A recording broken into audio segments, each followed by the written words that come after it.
we fearless ones. Carcasse, tu trembles? Tu tremblais bien davantage, si tu savais où je t'ai mis. Turenne. 343. What our cheerfulness signifies. The most important of more recent events, that "God is dead," that the belief in the Christian God has become unworthy of belief, already begins to cast its first shadows over Europe. To the few at least whose eye, whose suspecting glance, is strong enough and subtle enough for this drama, some sun seems to have set, some old profound confidence seems to have changed into doubt. Our old world must seem to them daily more darksome, distrustful, strange, and "old." In the main, however, one may say that the event itself is far too great, too remote, too much beyond most people's power of apprehension, for one to suppose that so much as the report of it could have reached them. Not to speak of many who already know what had really taken place, and what must all collapse now that this belief had been undermined, because so much was built upon it, so much rested on it, and had become one with it. For example, our entire European morality, this lengthy, vast, and uninterrupted process of crumbling, destruction, ruin, and overthrow which is now imminent. Who has realised it sufficiently today to have to stand up as the teacher and herald of such a tremendous logic of terror, as the prophet of a period of gloom and eclipse, the like of which has probably never taken place on earth before?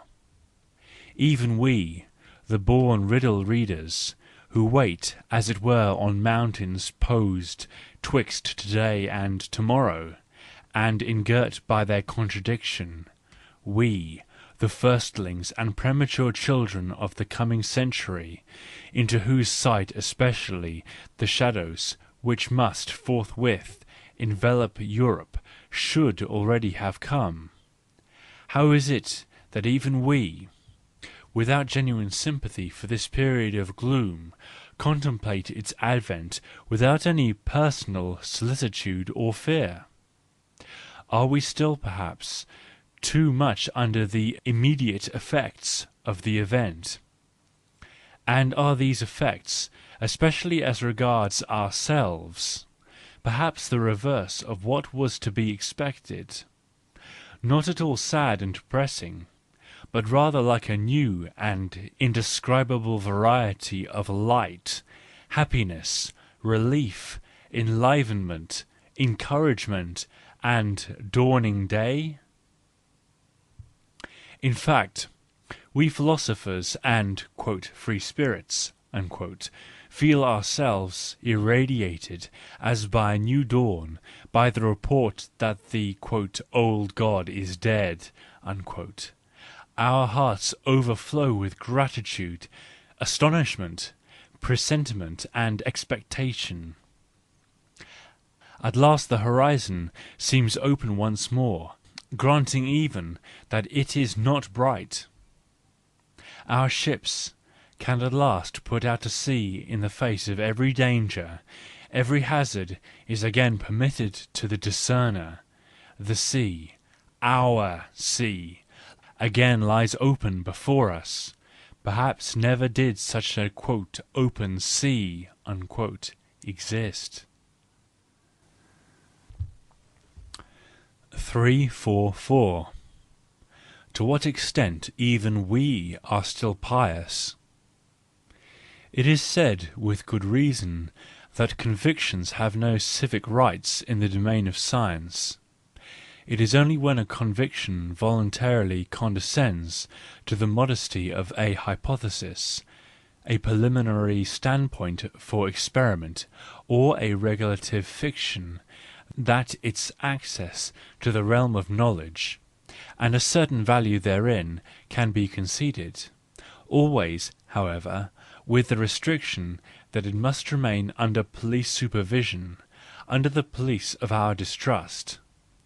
Regarded more accurately, however, does this not imply that only when a conviction ceases to be a conviction can it be admitted into science? Does not the discipline of the scientific spirit just commence when one no longer harbours any conviction? It is probably so. Only it remains to be asked whether, in order that this discipline may commence, it is not necessary that there should already be a conviction, and in fact one so imperative and absolute that it makes a sacrifice of all other convictions. One sees that science also rests on a belief. There is no science at all, "without premises." The question whether truth is necessary must not merely be affirmed beforehand, but must be affirmed to such an extent that the principle, belief or conviction finds expression, that "there is nothing more necessary than truth, and in comparison with it everything else has only secondary value." This absolute will to truth, what is it? Is it the will not to allow ourselves to be deceived? Is it the will not to deceive? For the will to truth could also be interpreted in this fashion, provided one includes under this generalisation, "I will not deceive," the special case, "I will not deceive myself." But why not deceive? Why not allow oneself to be deceived? Let it be noted that the reasons for the former eventuality belong to a category quite different from those of the latter. One does not want to be deceived oneself under the supposition that it is injurious, dangerous, or fatal to be deceived. In this sense, science would be a prolonged process of caution, foresight and utility, against which, however, one might reasonably make objections. What? Is not wishing to be deceived really less injurious, less dangerous, less fatal? What do you know of the character of existence in all its phases to be able to decide whether the greater advantage is on the side of absolute distrust or on absolute trustfulness? In case, however, of both being necessary, much trusting and much distrusting, whence then should science derive the absolute belief, the conviction on which it rests, that truth is more important than anything else, even than every other conviction? This conviction could not have arisen if truth and untruth had both continually proved themselves to be useful, as is the case.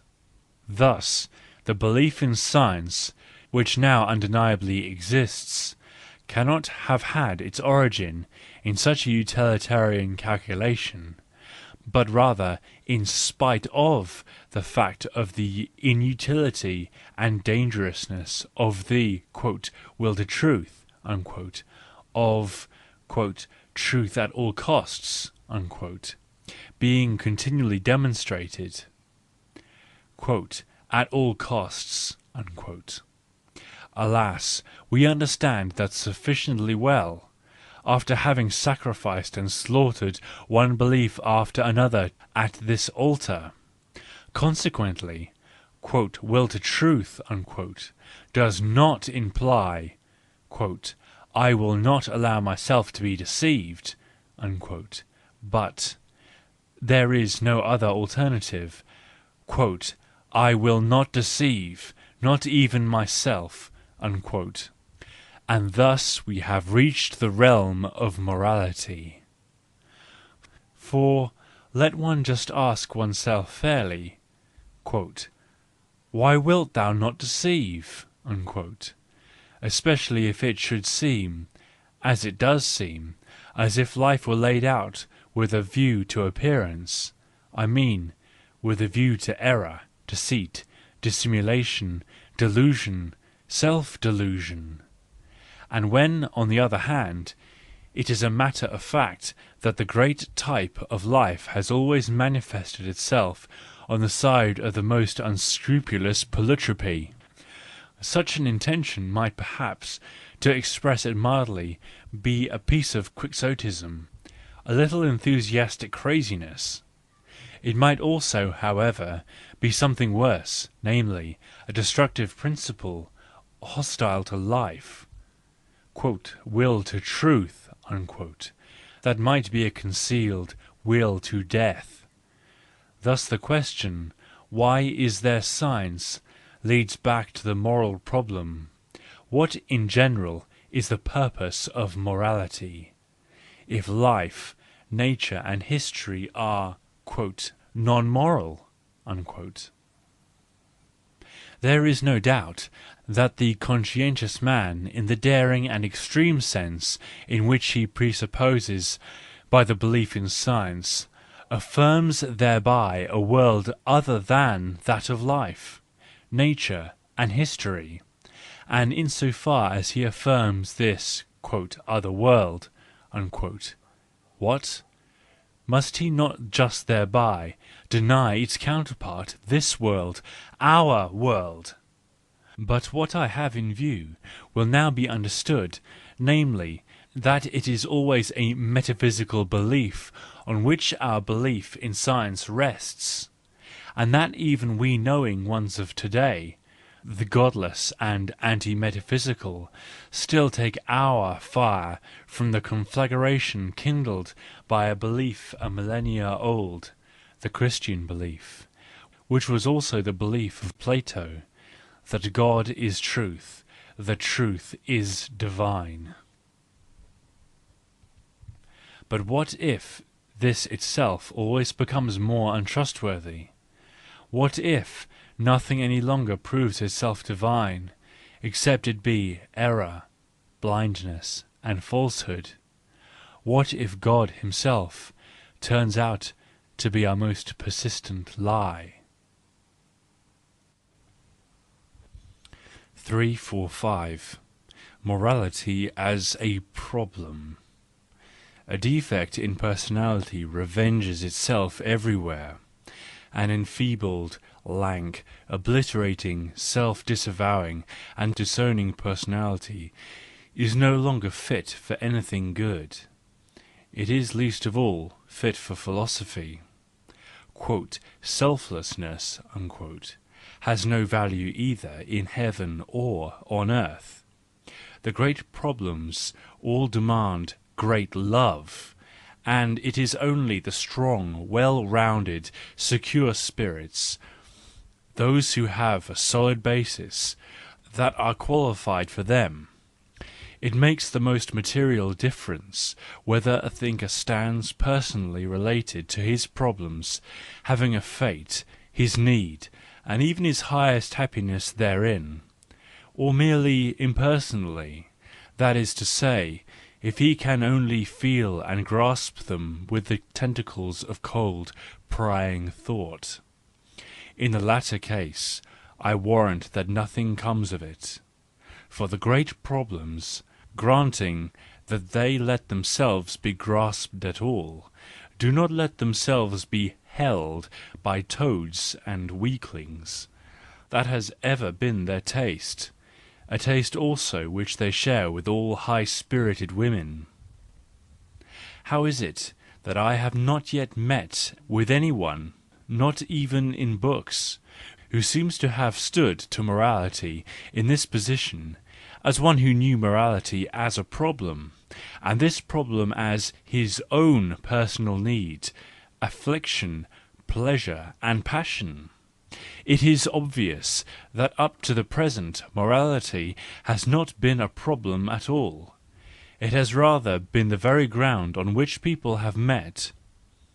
after all distrust, dissension and contradiction, the hallowed place of peace, where thinkers could obtain rest even from themselves, could recover breath and revive. I see no one who has ventured to criticise the estimates of moral worth. I miss in this connection even the attempts of scientific curiosity and the fastidious, groping imagination of psychologists and historians, which easily anticipates a problem and catches it on the wing, without rightly knowing what it catches.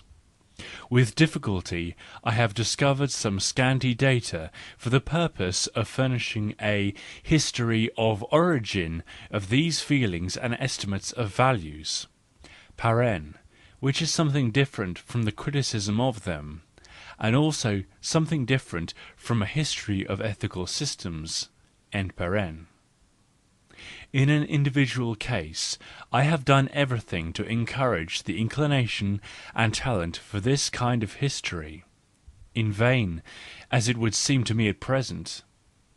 There is little to be learned from those historians of morality, especially Englishmen, They themselves are usually, quite unsuspiciously, under the influence of a definitive morality, and act unwittingly as its armour-bearers and followers, perhaps still repeating sincerely the popular superstition of Christian Europe, that the characteristic of moral action consists in abnegation, self-denial, self-sacrifice, or in fellow-feeling and fellow-suffering. The usual error in their premises is that insistence on a certain consensus among human beings, at least among civilized human beings, with regard to certain propositions of morality, and from thence they conclude that the propositions are absolutely binding even upon you and me. Or reversely, they come to a conclusion that no morality at all is binding, after the truth has dawned upon them that to different peoples moral valuations are necessarily different, both of which conclusions are equally childish follies. The error of the more subtle amongst them is that they discover and criticise the probably foolish opinions of a people about its own morality, or the opinions of mankind about human morality generally. They treat accordingly of its origin, its religious sanctions, the superstition of free will, and such matters, and they think that just by doing so they have criticised the morality itself. But the worth of a precept, "thou shalt," is fundamentally different from and independent of such opinions about it, and must be distinguished from the weeds of error with which it has perhaps become overgrown. Just as the worth of a medicine to a sick person is altogether independent of the question whether he has a scientific opinion about medicine, or merely thinks about it as an old wife would do. A morality could even have grown out of an error, but with this knowledge the problem of its worth would not even be touched. Thus, no one has hitherto tested the value of that most celebrated of all medicines, called morality, for which purpose it is first of all necessary for one to call it in question.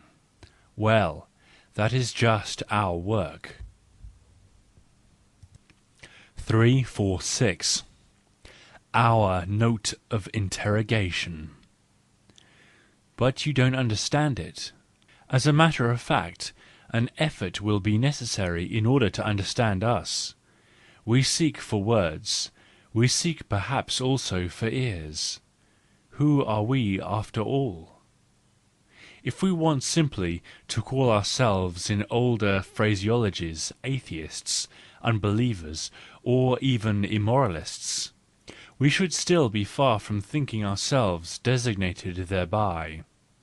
we are all three in too late a phase for people generally to conceive, for you, my inquisitive friends, to be able to conceive. What is our state of mind under the circumstances?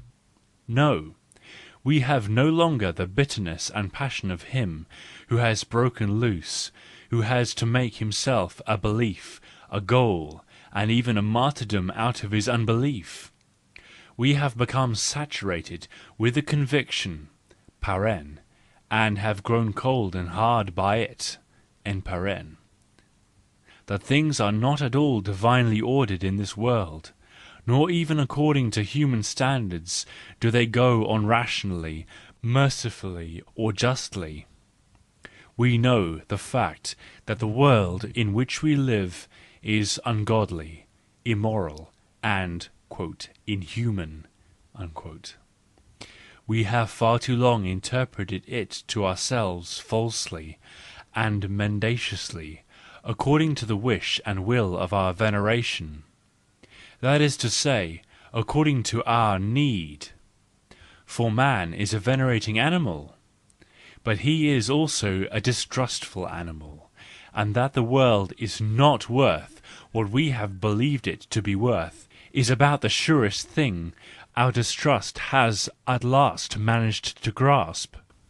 So much distrust, so much philosophy. We take good care not to say that the world is of less value. It seems to us at present absolutely ridiculous when man claims to devise values to surpass the values of the actual world. It is precisely from that point that we have retraced our steps. As for the extravagant error of human conceit and irrationality, which for a long period has not been recognised as such, this error has its last expression in modern pessimism, an older and stronger manifestation in the teaching of Buddha, but Christianity also contains it, more dubiously to be sure, and more ambiguously, but none the less seductive on that account. The whole attitude of "man versus the world," man as world-denying principle, man as the standard of the value of things, as judge of the world, who in the end puts existence itself on his scales and finds it too light. The monstrous impertinence of this attitude has dawned upon us as such, and has disgusted us. We now laugh when we find "man and world" placed beside one another, separated by the sublime presumption of the little word "and." But how is it? Have we not, in our very laughing, just made a further step in despising mankind? And consequently also in pessimism, in despising the existence cognisable by us? Have we not just thereby become liable to a suspicion of an opposition between the world in which we have hitherto been at home with our venerations, for the sake of which we have perhaps endured life, and another world which we ourselves are? An inexorable, radical, most profound suspicion concerning ourselves, which is continually getting us Europeans more annoyingly into its power, and could easily face the coming generation with the terrible alternative: either do away with your veneration, or with yourselves. The latter would be nihilism. But would not the former also be nihilism? That is our note of interrogation. 347. Believers and their need of belief.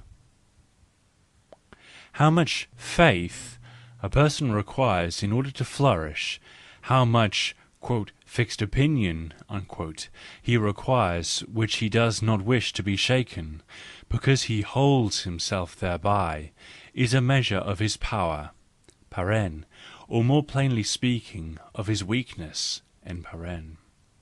Most people in old Europe, as it seems to me, still need Christianity at present, and on that account it still finds belief.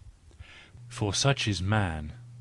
A theological dogma might be refuted to him 1,000 times, provided, however, that he has need of it, he would again and again accept it as "true," according to the famous "proof of power," of which the Bible speaks.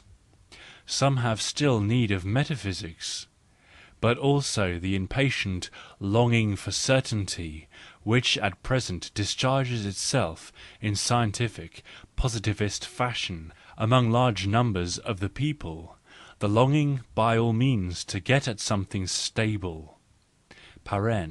While on account of the warmth of the longing, the establishing of the certainty is more leisurely and negligently undertaken. Even this is still the longing for a hold, a support, in short, the instinct of weakness, which, while not actually creating religions, metaphysics, and convictions of all kinds, nevertheless preserves them.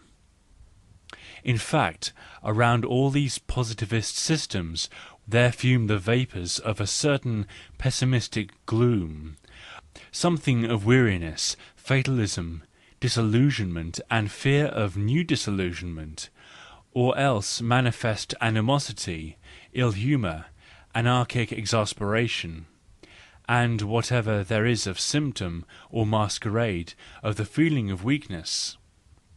Even the readiness in which our cleverest contemporaries get lost in wretched corners and alleys, for example, in Waterlanderei. So I designate Jingoism, the Chauvinism in France, and Deutsch in German, or in petty ascetic creeds in the matter of Parisian naturalism, which only brings into prominence and uncovers that aspect of nature which excites simultaneously disgust and astonishment. They like at present to call this aspect la vérité vraie, or in Nihilism in the St. Petersburg style, that is to say, in the belief in unbelief, even to martyrdom for it, This shows always and above all the need of belief, support, backbone and buttress. Belief is always most desired, most pressingly needed where there is a lack of will, for the will, as a motion for command, is the distinguishing characteristic of sovereignty and power. That is to say, the less a person knows how to command, the more urgent is his desire for one who commands sternly, a god, a prince, a caste, a physician, a confessor, a dogma, a party conscience. From whence, perhaps, it could be inferred that the two world religions, Buddhism and Christianity, might well have the cause of their rise, and especially of their rapid extension, in an extraordinary malady of the will. And in truth it has been so. Both religions lighted upon the longing, monstrously exaggerated by malady of the will, for an imperative, a "thou shalt," a longing going the length of despair.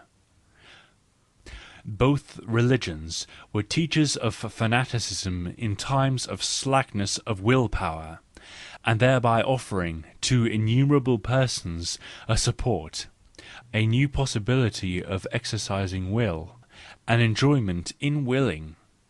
For in fact fanaticism is the sole "volitional strength" to which the weak and irresolute can be excited, as a sort of hypnosis of the entire sensory intellectual system in favour of the overabundant nutrition (hypertrophy) of a particular point of view, and a particular sentiment which then dominates.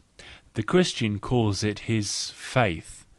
When a man arrives at the fundamental conviction that he requires to be commanded, he becomes "a believer."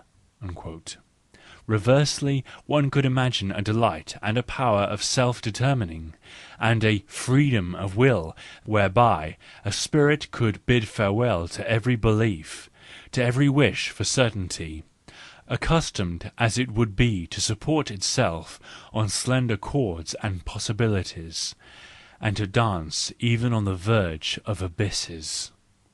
Such a spirit would be the free spirit par excellence.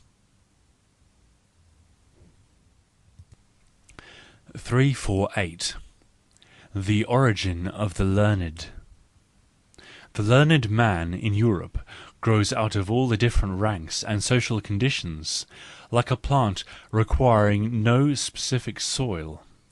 On that account, he belongs essentially and involuntarily to the partisans of democratic thought. But this origin betrays itself. If one has trained one's glance to some extent to recognise in a learned book or scientific treatise the intellectual idiosyncrasy of the learned man, all of them have such idiosyncrasy, and if we take it by surprise, we shall almost always get a glimpse behind it of the "adescendant history" of the learned man and his family, especially of the nature of his callings and occupations. Where the feeling finds expression, "that is at last proved, I am now done with it," it is commonly the ancestor in the blood and instincts of the learned man that approves of the "accomplished work," in the nook from which he sees things. The belief in the proof is only an indication of what has been looked upon for ages by a laborious family as "good work." Take an example. The sons of registrars and office clerks of every kind, whose main task has been to arrange a variety of materials, distribute it in drawers, and systematise it generally, evince, when they become learned men, an inclination to regard a problem as almost solved when they have systematised it. There are philosophers who are at bottom nothing but systematising brains. The formal part of the paternal occupation has become its essence to them. That talent for classifications, for tables of categories, betrays something. It is not for nothing that a person is a child of his parents. The son of an advocate will also have to be an advocate as investigator. He seeks, as a first consideration, to carry the point in his case; as a second consideration, he perhaps seeks to be in the right. One recognises the sons of Protestant clergymen and schoolmasters by the naive assurance with which, as learned men, they already assume their case to be proved, when it has but been presented by them staunchly and warmly. They are thoroughly accustomed to people believing in them. It belongs to their father's "trade." A Jew, contrariwise, in accordance with his business surroundings and the past of his race, is least of all accustomed in people believing him. Observe Jewish scholars with regard to this matter.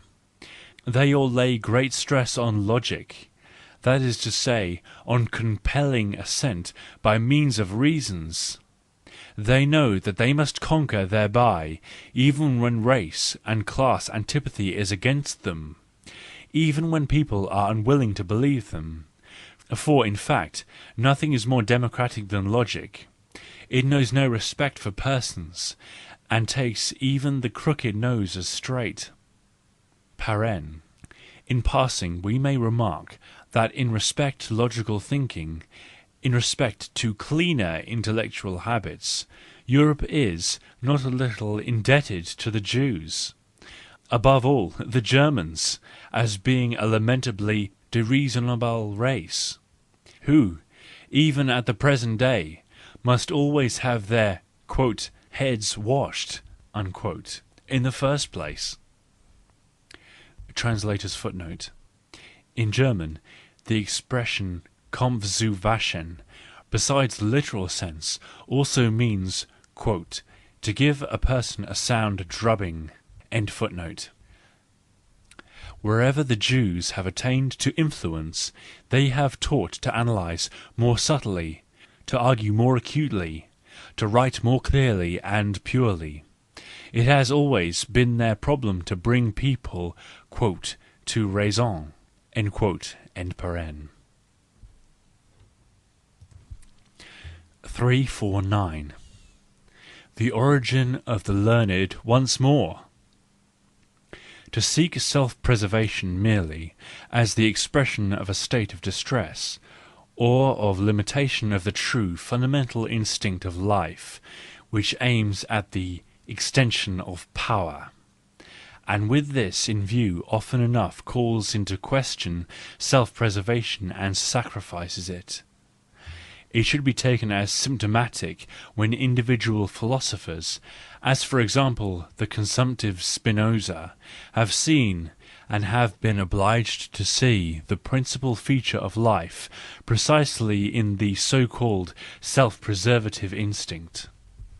They have just been men in states of distress, that our modern natural sciences have entangled themselves so much with Spinoza's dogma, finally and most grossly in Darwinism, with its inconceivably one-sided doctrine of the struggle for existence, is probably owing to the origin of most of the inquiries into nature.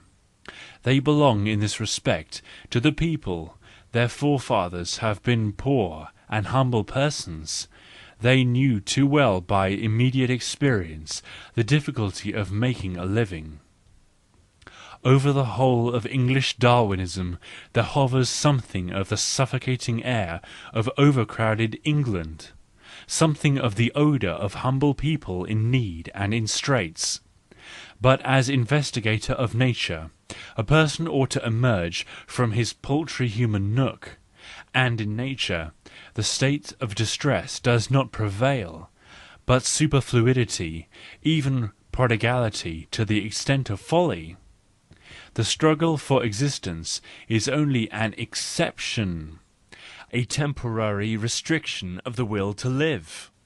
The struggle, be it great or small, turns everywhere on predominance, on increase and expansion, on power, in conformity to the will to power, which is just the will to live. 350. In honour of homines religiosi. The struggle against the Church is most certainly, among other things, for it has a manifold significance, the struggle of the more ordinary, cheerful, confiding, superficial natures against the rule of the graver, profounder, more contemplative natures. That is to say, the more maligned and suspicious men, who, with long-continued distrust in the worth of life, brood also over their own worth. The ordinary instinct of the people, its sensual gaiety, its good heart," revolts against them. The entire Roman Church rests on a southern suspicion of the nature of man, always misunderstood in the north, a suspicion whereby the European South has succeeded to the inheritance of the profound Orient, the mysterious venerable Asia, and its contemplative spirit. Protestantism was a popular insurrection in favour of the simple, the respectable, the superficial. The North has always been more good-natured and more shallow than the South. But it was the French Revolution that first gave the sceptre wholly and solemnly into the hands of the "good men" (the sheep, the ass, the goose, and everything incurably shallow, brawling, and fit for the bedlam of "modern ideas"). 351. In honour of priestly natures. I think that philosophers have always felt themselves furthest removed from that which the people (in all classes of society nowadays) take for wisdom, the prudent, bovine placidity, piety, and country parson meekness, which lies in the meadow and gazes at life seriously and ruminatingly. This is probably because philosophers have not had sufficiently the taste of the "people," or of the country parson for that kind of wisdom. Philosophers will also perhaps be the latest to acknowledge that the people should understand something of that which lies furthest from them, something of the great passion of the thinker, who lives and must live continually in the storm cloud of the highest problems and the heaviest responsibilities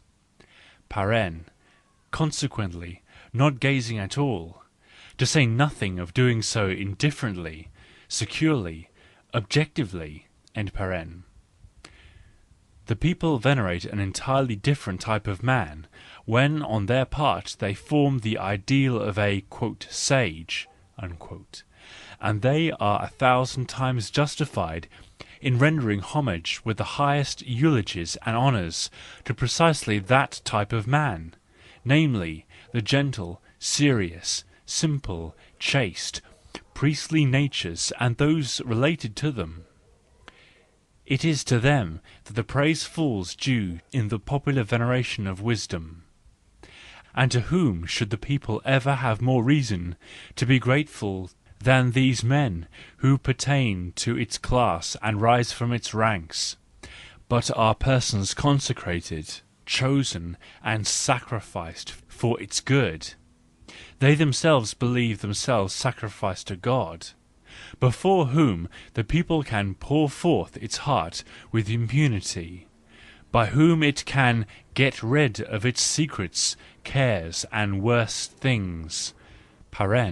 For the man who "communicates himself" gets rid of himself, and he who has "confessed" forgets. Here there exists a great need for sewers and pure cleansing waters, as required also for spiritual filth, and rapid currents of love are needed, and strong, lowly, pure hearts, who qualify and sacrifice themselves for such service of the non-public health department. For it is a sacrificing, the priest is and continues to be a human sacrifice. People regard such sacrificed, silent, serious men of "faith" as "wise," that is to say, as men who have become sages, as "reliable" in relation to their own unreliability. Who would desire to deprive the people of that expression and that veneration? But as is fair on the other side, among philosophers, the priest also is still held to belong to the "people," and is not regarded as a sage, because, above all, they themselves do not believe in "sages," and already scent the people in this very belief and superstition. It is modesty which invented in Greece the word "philosopher," and left it to the play actors of the spirit the superb arrogance of assuming the name "wise." The modesty of such monsters of pride and self-glorification as Pythagoras and Plato. 352. Why we can hardly dispense with morality. The naked man is generally an ignominious spectacle. I speak of us European males, and by no means of European females, If the most joyous company at the table suddenly found themselves stripped and divested of their garments through the trick of an enchanter, I believe that not only would the joyousness be gone, and the strongest appetite lost, it seems that we Europeans cannot at all dispense with the masquerade that is called clothing. But should not the disguise of "moral men," the screening under moral formulae and notions of decency, the whole kindly concealment of our conduct under conceptions of duty, virtue, public sentiment, honourableness, and disinterestedness, have just as good reasons in support of it? Not that I mean hereby that human wickedness and baseness, in short, the evil wild beast in us, should be disguised.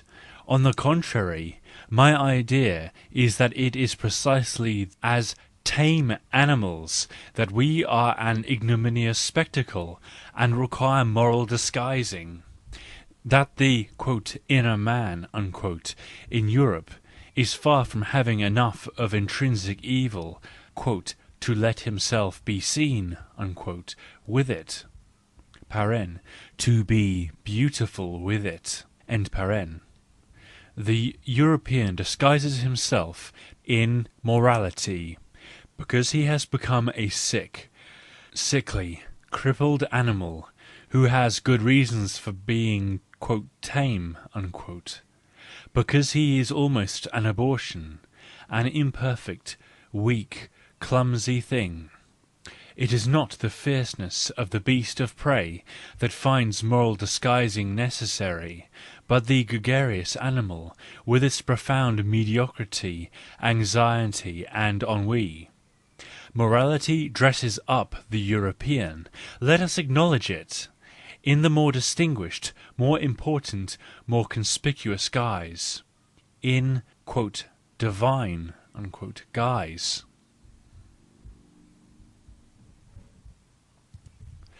353.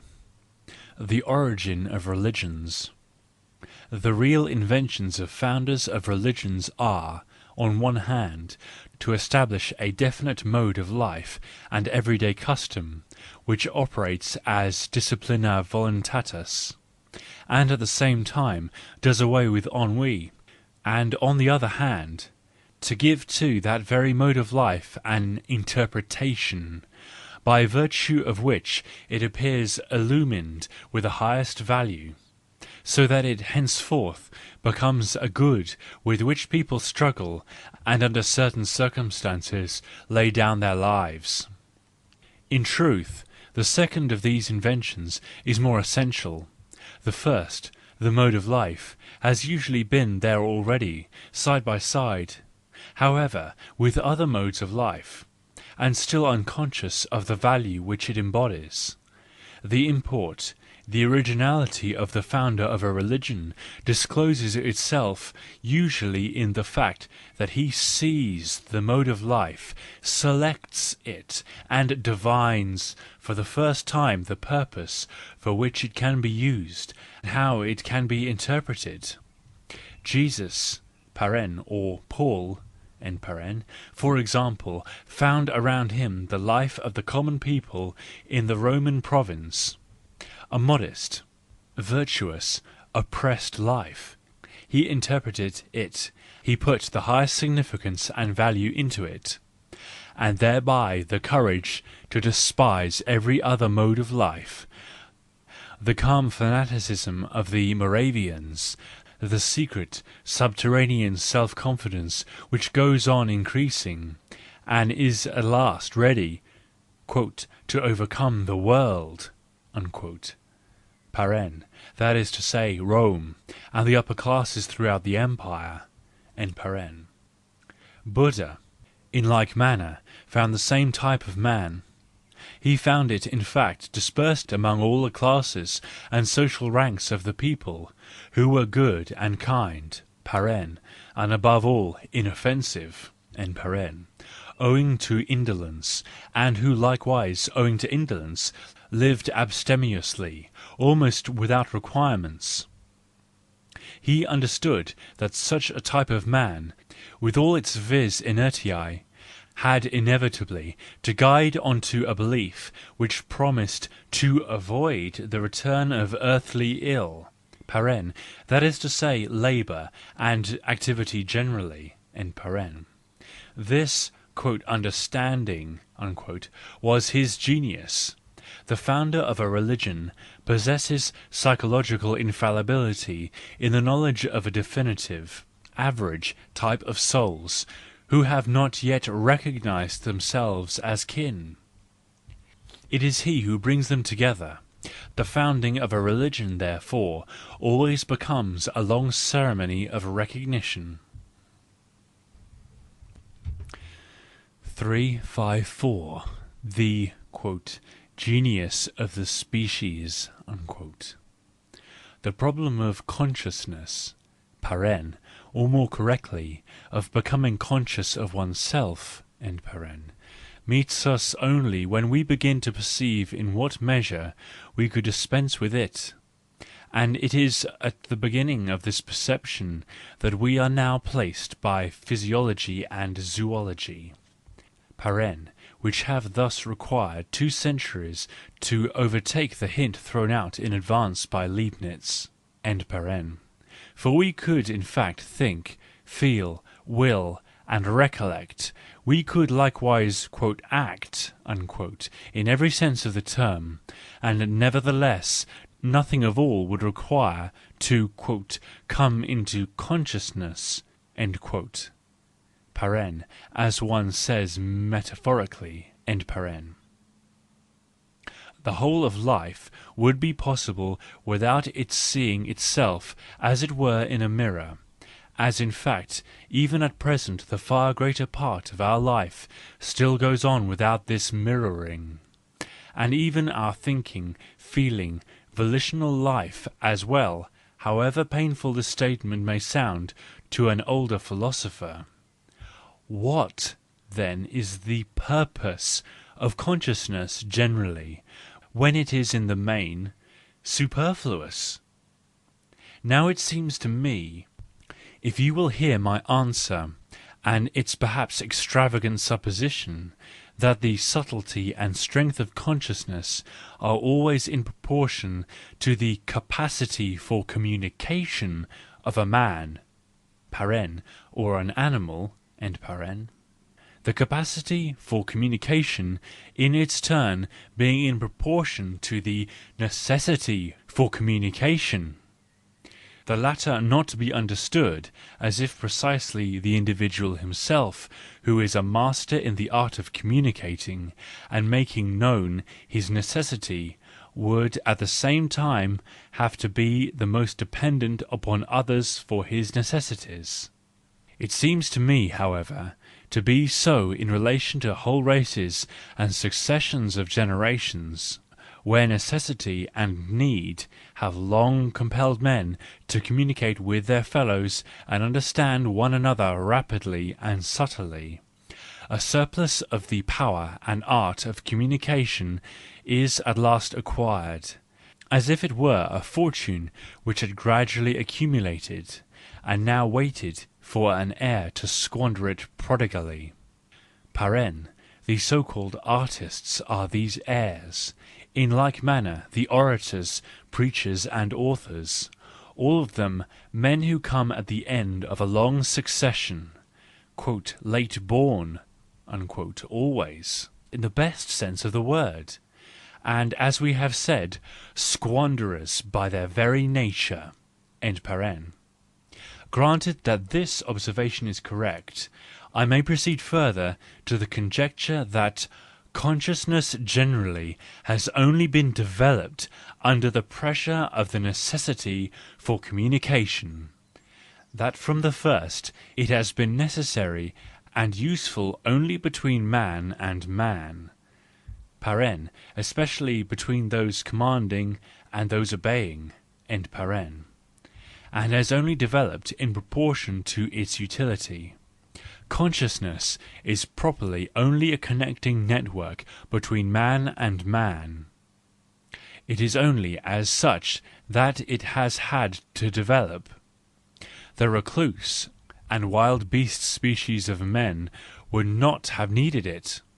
The very fact that our actions, thoughts, feelings and motions come within the range of our consciousness, at least a part of them, is the result of a terrible, prolonged "must" ruling man's destiny. As the most endangered animal, he needed help and protection. He needed his fellows. He was obliged to express his distress. He had to know how to make himself understood. And for all this he needed "consciousness" first of all. Consequently, to "know" himself what he lacked, to "know" how he felt, and to "know" what he thought. For, to repeat it once more, man, like every living creature, thinks unceasingly, but does not know it. The thinking which is becoming conscious of itself is only the smallest part thereof, we may say, the most superficial part, the worst part. This conscious thinking alone is done in words, that is to say, in symbols for communication, by means of which the origin of consciousness is revealed.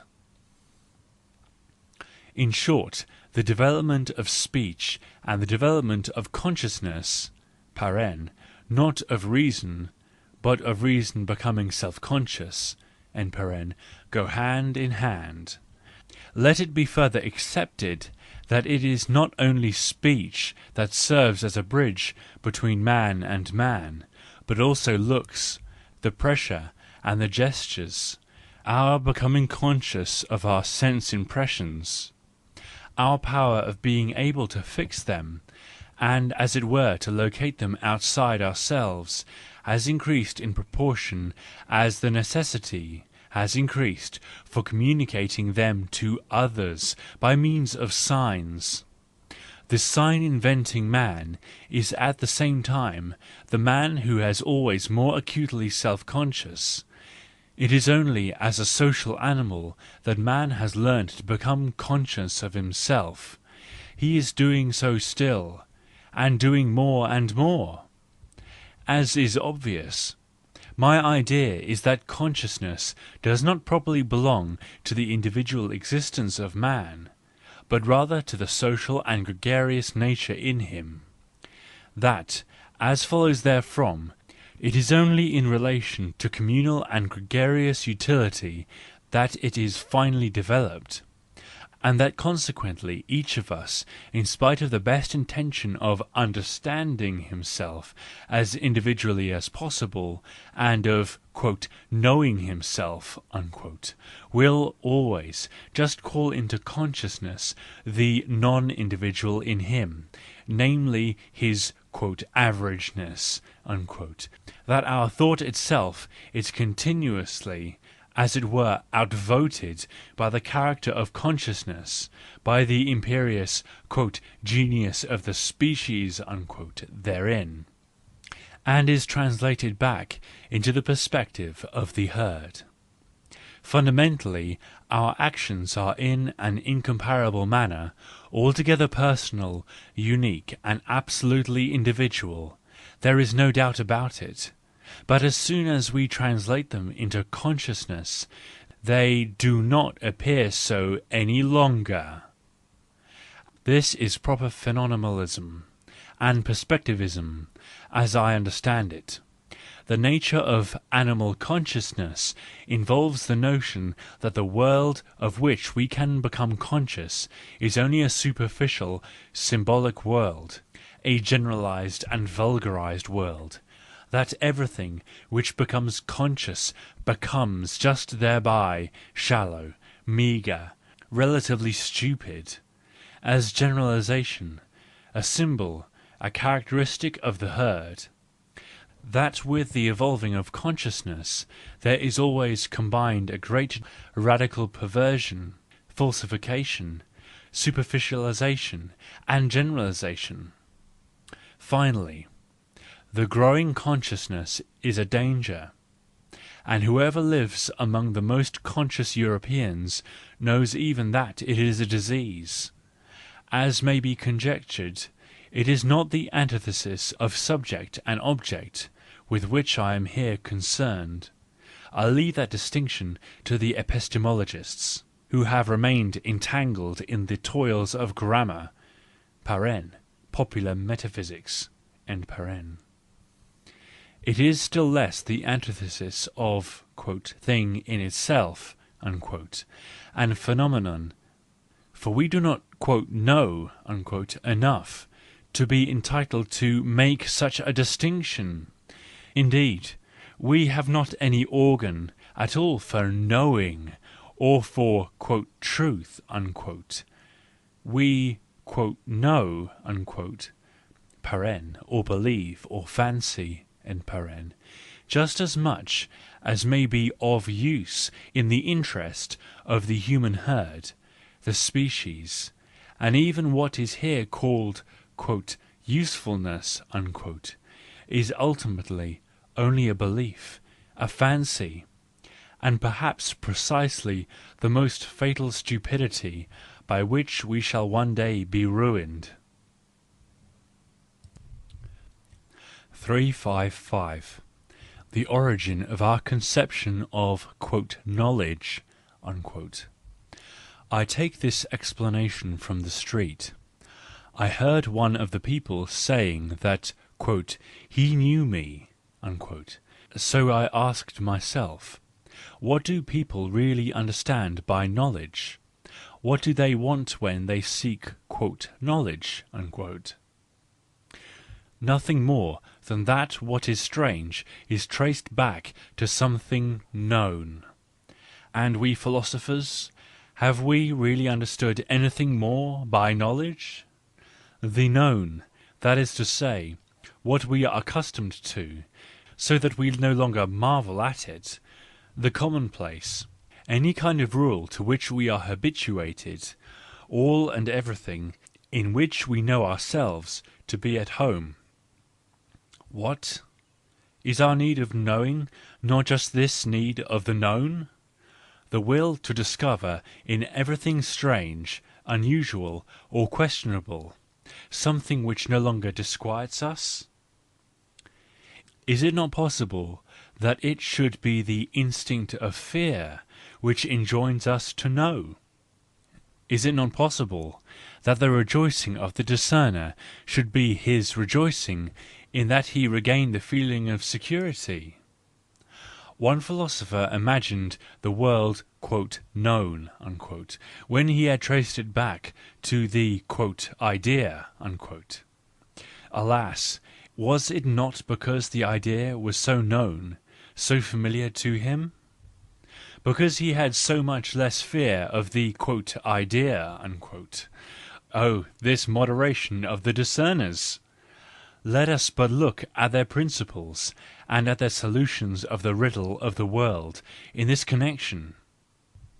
When they again find aught in things, among things, or behind things, that is unfortunately very well known to us, for example, our multiplication table, or our logic, or our willing and desiring, how happy they immediately are! For "what is known is understood." They are unanimous as to that. Even the most circumspect among them think that the known is at least more easily understood than the strange. For example, it is methodically ordered to proceed outward from the "inner world," from the "facts of consciousness," because it is the world which is better known to us. error of errors. The known is the accustomed, and the accustomed is the most difficult of all to "understand." That is to say, to perceive as a problem, to perceive as strange, distant, "outside of us." The great certainty of the natural sciences in comparison with psychology and the criticism of the elements of consciousness, unnatural sciences, as one might almost be entitled to call them, rests precisely on the fact that they take what is strange as their object, while it is almost like something contradictory and absurd to wish to take generally what is not strange as an object.